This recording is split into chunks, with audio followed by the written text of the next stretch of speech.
Finally நம்ம ஆசைப்பட்ட மாதிரி இன்னைக்கு தான் அண்ணனுடைய சிஎம் பதவிக்காக உள்ள அந்த வாக்குமொழி. ஒவ்வொரு நாட்டில் ஒவ்வொரு மாதிரி. கேரளாவில் வந்து 3 பேர் இருக்காங்க. அதில் யார் வந்து சிஎம் ஆகிறேன்னு சொல்லி அங்கே இங்கே அவங்களே சண்டை போட்டுருக்குறாங்க. தமிழ்நாட்டில் அவ்வளோ சீட்டும் ஜெயிச்சும் சிஎம் சீட்டில் உட்கார விடாமல் பண்ணுறாங்க. பெங்காலில் நான் சிஎம் சீட்லேருந்து எழுந்திருக்க மாட்டேன்னு சொல்லி பிரச்சனை பண்ணுறேன். இந்த வருஷம் ஏன் இப்படி இருக்குது? ஆனால் அதெல்லாம் எங்களுக்கு பெரிய மேட்டரும் கிடையாது, ஒன்றும் கிடையாது. தமிழ்நாட்டை பற்றி மட்டும்தான் யோசனையாக இருக்குது.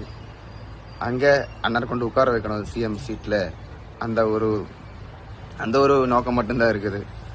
அதனால் என் ஊரில் என்ன நடக்குன்னு தெரியாது, அந்த ஊரில் என்ன நடக்குன்னு தெரியாது, தமிழ்நாட்டில் என்ன நடக்குது அது மட்டும்தான் தெரியுது. அது மட்டும்தான் ஃபோக்கஸாக இருக்குது.